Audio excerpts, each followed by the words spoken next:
keessa jiraate jechuudha. Ammoo seerummaan sila masgiida itti dhaqan kun illee seera qaba. Dubartiin biyya keenyaa sun hin beekte uffata ofii maxxanee godhattu deemtu jira barraa. Amma warra magaalaa kana fa'aa yoo isin laaltan wayti sibira taran akka waan bubbee wahii gartanii tashittuu dhuftee haf sitti jedhee sibira tara jechuudha. Magaalaa kana keessa wallaan waan akkasitti jira. Ima jedhisa namni keenya kasheekaa dhiyaatan ima jedhisa. Masgiidumatti walaa geettu mala. Dubartoonni yoo sadaqaa meeqa hinditan jedhan kun asii mallaqa walii qabanii maskooti irraan achi darban madaabara guuran jechuudha. Achi waan raafunaanan. Laakiin namni dubartii gartee masgiida laa tamnuu imaa Allah jedhu. Gabroota rabbi dubartii rabbi masgiida irraan dhooggina. Garuu akka jiran suni akka wannaatii miti. Sinigalee itorkan kiyan dhagama? Hin dhagama ustaaz, hin dhagama, sin dhageeffachuu jira. Akki gartee ishiin itti deemaa jirtu suni ammoo akka gartee sila shari'aan jedhu sanii miti. Tokko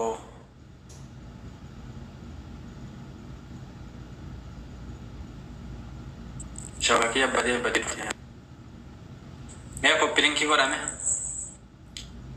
akka nun qabne shabakaan osoo ishiin lubbuun jirtan akka nun darbine subhaanallah. Inni biraa namni dubartiin takka masgiida dhaquuf abbaa manaa irraa hayyama fudhachuun dirqama. Abbaa manaa yoo hin deemin jedheen takkaa isaa wajjin deemu takkaa ilmaa yoo qabaatte ilmaa waliin deemuudha malee ofumaa kophama kaatee isa mana dhiiftee deemuu hin dandeettu. Dirqamni illee irra hin jiru ammallee wanni isin beeku qaba. Dirqamni isirratti fe'aa ta'ee hin jiru. Maali yoo namni gartee fakkeenyaaf masgiida dhaytee fi salaattee fi salaatu baattee akiraa isiitiif jechuudha. Laazim dubartiin takka yoo masgiidan dhaqin irratti hin salaatamu jechuudha. Yoo salaatte irratti hin salaatama. Manni wannaa beekena sun akkuma ta'e fudhata. Bakki deemu bakka sanii miti bara ustaaz itti gaafin keessin hin galee na fakkaata. Ila waan dhageeffattu waan dhageettu haraama halaala gartee addaan hin baafattu daawaa dhageeffatti abbaan manaa isii sun gartee gabaree ta'uu danda'a diinirraa waan beeku. Daawaan kee kanaa miti eegaa tireeffa dubbataa jirtu warra kana. Bakka san fedha maal jennaan namni kun yoo waa hin dhageeffatin xiqqoo isii qalbiin namaa kun kajiidhu yoo waa dhageeffate bakka keerii kana oo argame beektani ustaas. Ani barse anamma gartee jedhe amma barsi tuqee jira bara malee tokko abbaan manaa irraa gartee hayyam fudhachuu abbaan manaa gartee waliin deemuudha sin jedhe. Yoo waliin deeman guyyaa jummaa walumaan yoo deeman. Ini jaarsi kee kan si wajjin deemu garuu fi garuu wayi si gatee deema booda adduma gartee kanama qilleensi deemu wayi hawa. Anta xiyyaa rakkannee bara ustaaz jechuun maatiin keenya mirreedduun masgiida dhaqanii baadiyyaadha maatiin keenya jechuun maatii kanaan ta'a jechuun hin ulfaata jedheetu maanaani yoo rabbiin alaafise garee daawaa godhuu fedha yoo rabbiin alaafise du'aa hin godha. Wallahi cimtuu taate garuu boodi kaartii godha si qollofanii akka tasaa wallahi namni dhahee si qollofa waan ta'e namni biyya kennaa humnaa sun namaan qabu boodi kaartii wayii gartee jalatti shuumi. Yoo gabbaa'inna himuu baadhe manuma qeema kee nama maatii keenyallee yoo hime jecha masanuma yoo irratti illee hime rabbiin nama hunda rabbi yoo nama tokkollee gurraan geette rabbi qalbiin haa ga'u maaltu beeka rabbiin ammoo nama gaarii baasuu danda'a. Ati keessa wallaa kan keetitti waan gaarii himuu dandeettaan gabbee daawaa godhullee yoo baadhee waan tokko namni dura maatii ofiitu yoo feeriirra waame gaarii. Maatii ofiitu walii qabee namni wajji isaan badarra dachaan san ibiddarra dachaan ol kaatee ulee qabattee kutbaa tokkochi keessan qofa inaa jettee dhageeffadhaa waan isin jettu akka takka mataa keessan dhahe. Wallahi yoo kasitti rakkoon qabu onnee qabattee akkasi siyaadha gaanii inni biraa yoo gartee deemanii haaluma kana haaluma reefan si hime kanaan jechuudha. Yoo ka deeman taate seera ittiin deeman qaba. Urgeeffatanii diddibatanii uffata isaanii itti maxxanuu godhatanii deemuun ta'u jedhee sin jedha. Hin barbaachisu akkasii deemuun.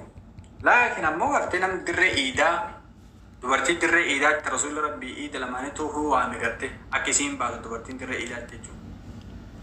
Kanaafi yoo gartee isaan xabi'aa godhatanii waan akka manguddoota kun fa'aa deemanii shamarri keenyallee akkasii deemtu gartee akka waan manni beellamaa gartanii beellama fireendii walichitti beellama qabdu jummatti bareechifatanii uffata isiin maxxanu godhattee akkasii ka deemtu jira jechuudha. Simminqindii fi ampuuloo takaatiranii kaftee gibaa kana gartee kana godhatanii deeman jechuudha. Kana wanni jummaan salaatan billaa alee kana. Inshallah rabbiin waa godhu du'aa inni godhaa illee daawwaa jabaadhaa astaghfirullah khairan. Inshallah. ايش كاميرات تكون ما معك يقولون مرة تدده أنا شو قبايا عشان يده وعليكم السلام ورحمة الله وبركاته. أيه. ifham ustaadha gaafee jira يا قافت إن شاء الله. ustaadha haydna fakkeenya ijoollee guyyaa awwala sawaati yeroo agarsiisa addatti guyyaa lama kaawwalee garra jidduu kana lamanitti salaan dhiifni salaan lamanuun dhiifama milikatuma waa xiqqoo agarsiisee boru هيدي تارة هيدي لا كشيت سرابة رأي كشيت مبور هيدي تبيع سارة يرو دفو قرتي أكون بيشان أباي كانت تجيء أنا فكان مال كشيت يعني أوكي أدت wanti xiqqishuu mul'atan rakkoon qabu jechuudha ثلاثة tokko jira la dhiiga tokko jira ka dubartii gartee ji'a keessatti gartee itti dhufu suni damun ahman waraqiiq bishaan gartee dhiiguma gartee tabi'aa fakkaatu kana dhiiga qulqulluu diimaa kana ka ammoo gartee hafuura hin qabne ka ammoo qal'aa akkuma waan dhiiga gartee waa nama muranii gartee namarraa ba'u kana isa suni rakkoon qabu sanitti waan salaatu garuu xuriin heeyidii yoo aadaan ta'e aadaa dubartii biraatiin gara taateen beeku malee yeroo dhufu san qaxxitama akkuma bishaan abbaayee kanatti dhoo'ee dhufa jechuudha. Dhumarratti osoo dhumarratti amma gaatee ka'ate yoo awwalumarraa sitti dhufee akkas taateen beeku malee tokkotu jira kan dubartii dhabi'aa bifa aadaa kan jedhamu tokko. Siigalees.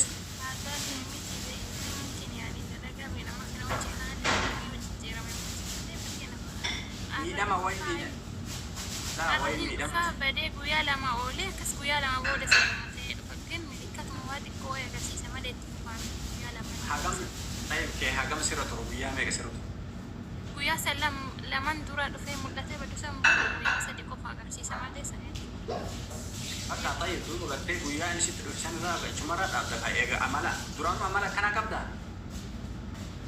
Aara ustaaza zaboon wadii wala malee dhufa. Miidhamarraa faata. Miidhamarraa ta'uu danda'a. Ta'e wayitti dhufu kana magartee wayita wal xiqqaalee sirraa bahu kana beeksisi isaa akkam jira? Laaltee? Boruudha bakka waanuma xiqqoo itti boruudha adii bakka jeeqaa sun dhiiga heetiin jira. Sun dhiiga heetiin jira gure. Yoo gartee akkuma kun wayita roobni roobuuf deema awwaala gartee bubbee jala yookaan gartee karaa jalaa banuuf wanna keessa irraa bahe malee dhufaa jira.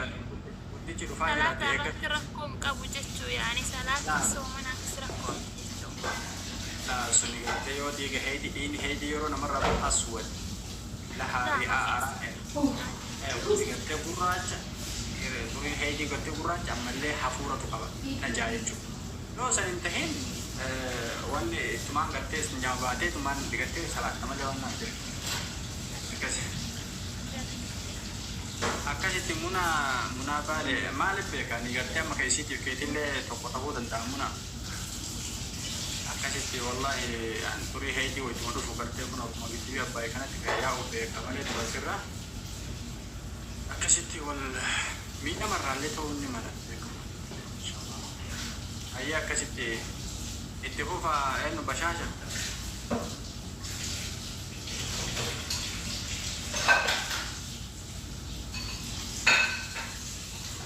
Hayaati milkii itti fufa haasawa. السلام عليكم ورحمة الله وبركاته. السلام ورحمة الله وبركاته. أيه. قافية الكبراء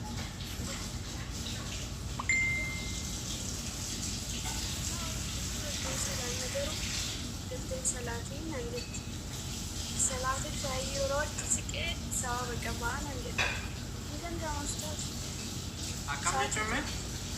Saala meema? Saayyoot salaatiin ni danda'ama Sa'aatii jahatti salaatuun ni danda'ama. Halkan keessaa moo? halkanii yeroo achiisiisanii salaatanii Saala yeroo keessaa bahee jira haga walakkaa haganii hin jireedha. Laakiin dhabuu fakkeenyaaf ishaan hin agachiitti hin jireedha. أفضل قرتي أكو مرقم ربي صلى الله عليه وسلم إنما أفضل الأعمال الصلاة على وقتها يرو من صلاة قال صلاة سن يرو من صلاة يوم قرتي حاجان تكتك نمت تجراتنا من تأخير وقده وما ركوم قو أبي قرتي بك عمل مقرتي صلاة جوفو سنمو برباجس ضرورة جوفو صلاة إشاعية جوفو وما ركوم قو ركوم jiraatti?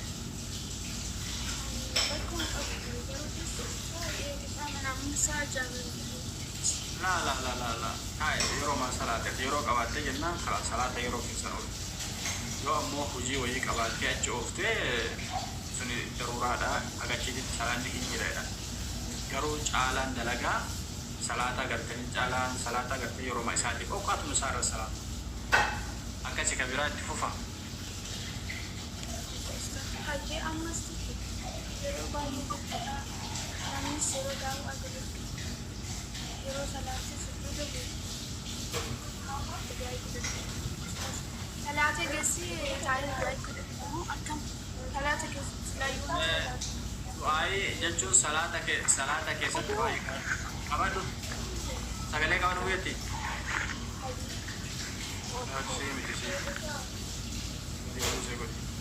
Yeroo du'aayii salaata sujuuda keessatti godhadhu nama gartee du'aayii amma afaan arabiitiin kadhatan tana jechuudha. Sigalee ewa eegatanii kun du'aayii Allahumma ighfirli warhamni wahdini warzuqni isii jedhan tana jechuudha. Du'aayii akkanaati malee afaan oromootiin kadhatan. Inni itti aanu yeroo ammoo salaamata baafattee waajiba salaattee geessitee harka ol fudhanii kadhachuun bidaadha. Yoo sunnaa salaatte qofa. Yoo sunnaa salaatte qofa sunnaa booda yoo taate malee waajiba boodarraa harka ol fudhanii du'aayii kadhachuun bidaadha jechuudha. Akkas inshallah. Allah hin danda'amu jechuudha. Hin danda'amu dhageenye waan. Hadiisa irraa walaa salaah walaa sahaabarraa illee agarra rasuularraa illee kasabate jechuudha. السلام عليكم ورحمة الله وبركاته أستاذ. وعليكم السلام. إرجع داجر نوري قرتي وانا يتم. مين قاتك أستاذ؟ إيه أكيد يا أستاذ. Hajji Ustaaz ani jechuun yeroo salaata geessan dhumaa yeroo hundi du'aayii waan godhadhu amma rakkina qabaa jechuudha reena bira. Injiru jedha barbaannan injiru du'aayii gartee yeroo waajiba sunnaa booda kadhadhu malee yeroo gartanii waajiba booda namni zikrii godha subhaanallah alhamdulillah wala ilaha illallah allahu akbar du'aayii kana kadhata. Isinii kana erga namni kanaafuu harka ol fuudhanii kadhachuun salaata booda sagalee qabadhaa warra Hussein Tarraa sagalee qabadhaa harka ol fuudhanii gartee waajiba booda kadhachuun suni bidaadha. السلام عليكم أستاذ. Sagalee qabadhu biyyattiin hageeffattu fachu nama si tura jiraate. Hayyee kan darbe rakkoon qabu jechuudha miti amma. Kan darbe bara balleessitee miti hin jiru jechaadha malee maasiyaa dalaydee miti beekate. Waa du'aayii mun godha hayyee galata. Akkas milkii itti fufi. Kan masinti shujjatan kana yoo Ustaaz. Maayirra jaalaan namni aanillee akkasumatti hin baradhee namni hundi akkas godhallee nani yaani amma naannoo Ahmad Sadiitti amantaa musliimaa Afrikaa.